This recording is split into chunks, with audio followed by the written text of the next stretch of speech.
नमस्कार मित्रों, जैसा कि आज दिनांक 24/12/2024 को दीनदयाल उपाध्याय गोरखपुर विश्वविद्यालय गोरखपुर के बीए फर्स्ट सेमेस्टर एग्जामिनेशन 2024-25 के अंतर्गत एंसेंट हिस्ट्री, जिसका कोड था AAC 101F, पेपर आईडी था 1001 यानी कि 1001। आइए इसके आंसर की पर विचार करें। यदि आप चैनल पर नए हैं तो study by Virendra sir channel को लाइक, शेयर और सब्सक्राइब करना न भूलें।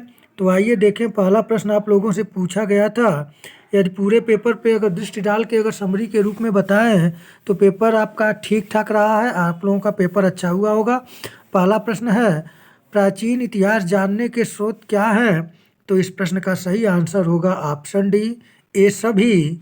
दूसरा प्रश्न पूछा गया था, सिंधु सभ्यता से संबंधित है, तो आप सभी जानते हैं इसका बी ऑप्शन होगा, आद्य ऐतिहासिक काल से सिंधु सभ्यता का संबंध है। प्रश्न संख्या तीसरा पूछा गया था आप लोगों से, निम्नलिखित में से कौन सा वेद सबसे प्राचीन है? तो इस प्रश्न का सही आंसर होगा, आप सभी जानते हैं, ऑप्शन सी, ऋग्वेद सबसे प्राचीन वेद है। चौथा प्रश्न पूछा गया था, शतपथ ब्राह्मण किससे संबंधित है? तो इस प्रश्न का सही आंसर होगा ऑप्शन सी, वैदिक धर्म से। प्रश्न संख्या 5 आप लोगों से पूछा गया था, प्रयाग प्रशस्ति किस गुप्त सम्राट से संबंधित है? तो इस प्रश्न का सही आंसर होगा ऑप्शन बी, समुद्रगुप्त से। यहाँ पांचवें का बी ऑप्शन है। अगला प्रश्न है, छठा नंबर, निम्न में से कौन वैदिक साहित्य नहीं है? तो यहाँ पे आप जानते हैं वेद, आरण्यक, उपनिषद, ये तीनों जो हैं वह वैदिक साहित्य के अंतर्गत हैं। यहाँ पे डी जो है जातक, यह बौद्ध ग्रंथ है, तो यहाँ पे डी ऑप्शन सही होगा। प्रश्न संख्या 7 पूछा गया था, निम्न में से कौन प्राचीनतम सिक्का है? तो सातवें का जो सही आंसर आप जानते हैं आहत सिक्का होगा। प्रश्न संख्या 8 पूछा गया था, भारत में अभिलेख लिखवाने की परंपरा किस शासक ने शुरू की? यहाँ पे आपका 8वां नंबर का सही आंसर होगा ऑप्शन बी, अशोक। प्रश्न संख्या 9 पूछा गया था, अशोक के अभिलेखों को सर्वप्रथम किसने पढ़ा? तो सही आंसर है ऑप्शन सी, जेम्स प्रिंसेप ने। प्रश्न संख्या 10 पूछा गया था आप लोगों से, हाथी गुम्फा अभिलेख किस शासक का है? तो इस प्रश्न का सही आंसर है ऑप्शन ए, खारवेल का। प्रश्न संख्या 11 पूछा गया था आप लोगों से कि निम्नलिखित अभिलेखों में से किसमें अशोक का नामोल्लेख है? तो यहाँ पे ए ऑप्शन 11 का सही होगा, गुर्जरा और मास्की अभिलेख में अशोक का नाम स्पष्ट अशोक का उल्लेख मिलता है। प्रश्न संख्या 12 देखें, पूछा गया था आप लोगों से, बुद्ध का किसके सिक्कों पर अंकन हुआ है? तो आप सभी जानते हैं यहाँ पे सही आंसर जो होगा 12 का वह होगा ऑप्शन बी, कनिष्क के सिक्कों पर। प्रश्न संख्या 13 आप लोगों से पूछा गया था, त्रिपिटक संबंधित है? तो त्रिपिटक आप जानते हैं बौद्ध साहित्य से संबंधित है, बौद्ध साहित्य को त्रिपिटक कहा जाता है। प्रश्न संख्या 14 पूछा गया था आप लोगों से, महावीर का संबंध किस धर्म से है? हमें लगता है इससे आसान प्रश्न आप लोगों को नहीं मिला होगा, ऑप्शन ए होगा 14 का, यहाँ पे जैन धर्म से। प्रश्न संख्या 15 पूछा गया था, ये भी आसान प्रश्न था, वेन सांग किसके दरबार में आया था? आप सभी जानते हैं ऑप्शन बी, हर्षवर्धन के। प्रश्न संख्या 16 पूछा गया था, 16 महाजनपदों का उल्लेख है? तो आप जानते हैं ऑप्शन सी, बौद्ध ग्रंथ अगुत्तर निकाय में 16 महाजनपदों का स्पष्ट उल्लेख मिलता है।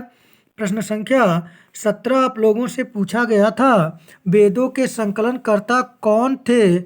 17 नंबर का सही आंसर जो होगा ऑप्शन बी होगा, कृष्णद्वैपायन वेदव्यास। प्रश्न संख्या 18 पूछा गया था आप लोगों से, 18 नंबर प्रश्न था, अमरावती स्तूप किस वंश से संबंधित है? सही आंसर ऑप्शन डी, सातवाहन वंश से। प्रश्न संख्या 19 पूछा गया था आप लोगों से कि वेदांगों की संख्या है, वेदांग की संख्या कितनी है? सही आंसर ऑप्शन बी, 6। प्रश्न संख्या 20 पूछा गया था, बांसखेड़ा अभिलेख किस शासक से संबंधित है? 20 नंबर प्रश्न का जो सही आंसर होगा ऑप्शन ए होगा हर्षवर्धन से। प्रश्न संख्या 21 पूछा गया था आप लोगों से कि निम्न में से कौन मंदिर निर्माण की शैली है। तो यहाँ पे ऑप्शन डी होगा ए सही। नागर शैली उत्तर भारत के मंदिरों में मिलती है, द्रविड़ शैली दक्षिण भारत के मंदिरों में मिलती है, और दक्षिणापथ के जो मंदिर बने हैं वो बेसर शैली में है। तो यहाँ पे डी ऑप्शन सही होगा। प्रश्न संख्या 22 पूछा गया था भारतीय संगीत का स्रोत कौन सा वेद है। आप सभी जानते हैं ऑप्शन बी सामवेद भारतीय संगीत का जनक माना जाता है। 23 नंबर प्रश्न आप लोगों से पूछा गया था वैदिक काल की सबसे पवित्र नदी है। तो 23 नंबर प्रश्न का जो सही आंसर होगा आप सभी जानते हैं ऑप्शन सी सरस्वती सबसे पवित्र नदी है।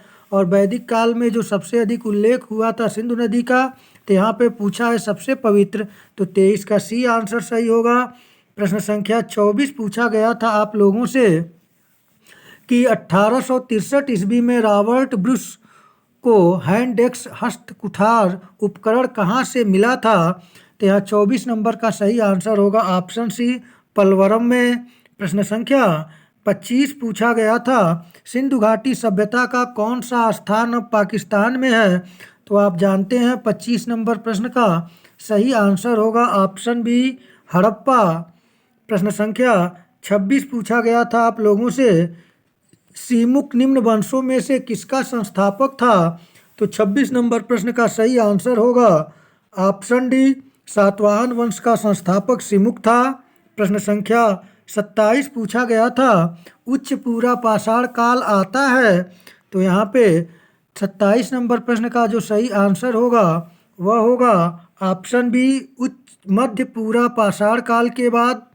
आइए अगले प्रश्न को देखें। प्रश्न 28 नंबर पूछा गया था आप लोगों से हड़प्पा की सभ्यता किस नदी घाटी में विकसित हुई। तो इस प्रश्न का जो सही आंसर होगा वह होगा ऑप्शन डी सिंधु नदी घाटी में। प्रश्न संख्या 29 को देखें पुराणों की कुल संख्या है। तो आप सभी जानते हैं 29 नंबर का सही आंसर होगा ऑप्शन सी 18 पुराणों की संख्या है। अगर पेपर देखें तो आप लोगों का बहुत अच्छा पेपर आया था, ठीक ठाक था। प्रश्न संख्या 30 पूछा गया था आप लोगों से होमो सेपियंस सेपियंस मानव किस काल से संबंधित है। तो यहाँ पे जो ऑप्शन है 30 नंबर प्रश्न का सही आंसर होगा ऑप्शन सी उच्च पूरा पाषाण काल से। प्रश्न संख्या 31 पूछा गया था सिंधु घाटी के लोग पूजा करते थे। तो 31 नंबर प्रश्न का सही आंसर होगा ऑप्शन ए पशुपत शिव की। प्रश्न संख्या 32 पूछा गया था लहुरा देवा पुरास्थल किस जिले में स्थित है। तो यहाँ पे 4 ऑप्शन है। 32 नंबर का जो सही आंसर होगा वह होगा आपका 32 नंबर का प्रश्न का यहाँ पे ऑप्शन डी होगा संत कबीर नगर। यहाँ पे होगा संत लहुरा देवर जो है संत कबीर नगर में है।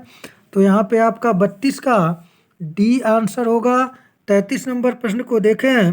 33 नंबर प्रश्न है किस देवी की सिंधु घाटी में सर्वाधिक पूजा होती थी। तो 33 नंबर का सही आंसर होगा ऑप्शन सी मातृ देवी का। प्रश्न संख्या 34 पूछा गया था आप लोगों से 34 नंबर प्रश्न था नियंडरथल मानव किस काल से संबंधित है। तो इस प्रश्न का जो 34 नंबर प्रश्न का सही आंसर होगा ऑप्शन डी निम्न पूरा पाषाण काल से। प्रश्न संख्या 35 पूछा गया था हड़प्पा पुरातात्विक स्थल किस नदी के किनारे स्थित है।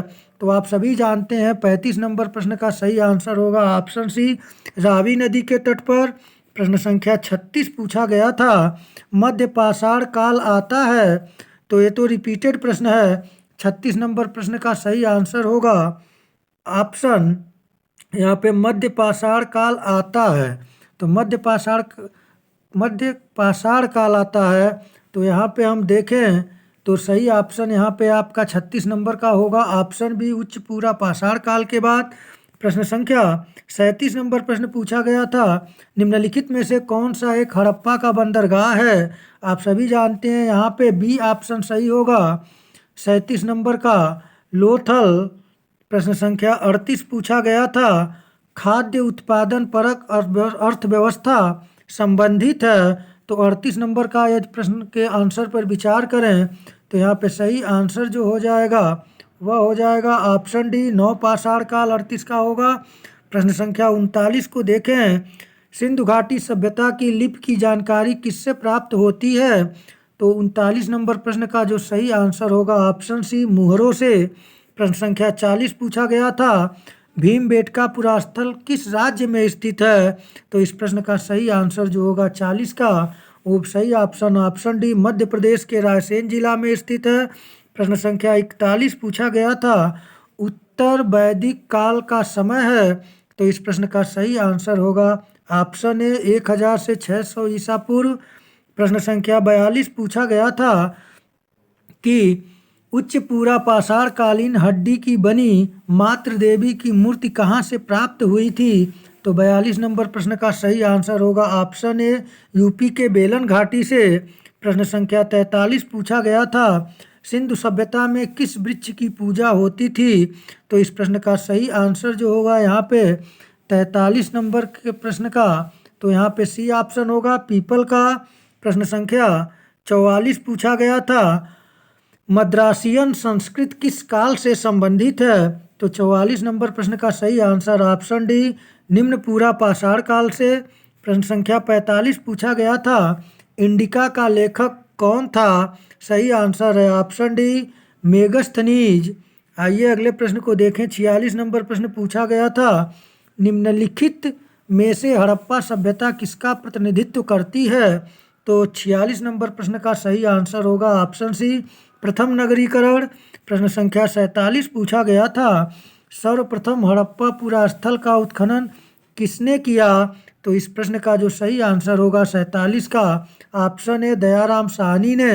प्रश्न संख्या 48 पूछा गया था कि उपकरणों में पॉलिश तकनीक किस काल की विशेषता है? तो 48 नंबर का सही आंसर होगा ऑप्शन डी, मध्य पाषाण काल से।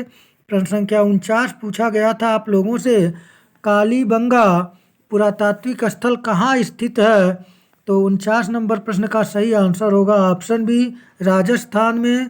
प्रश्न संख्या अंतिम और 50 नंबर प्रश्न आप लोगों से पूछा गया था, किस धातु का ज्ञान सिंधु निवासियों को नहीं था? सही आंसर है ऑप्शन सी, लोहे का। तो मित्रों, इस प्रकार से आज हमने इस फर्स्ट सेमेस्टर के प्राचीन इतिहास के इन 50 प्रश्नों के आंसर सही और सटीक देने का प्रयास किया हूँ। यदि एक दो में त्रुटि हो तो आप कमेंट के माध्यम से सूचित करें। आपका पेपर बहुत अच्छा हुआ हो, आप अच्छे अंकों से उत्तीर्ण हों, इन्हीं शुभकामनाओं के साथ नमस्कार।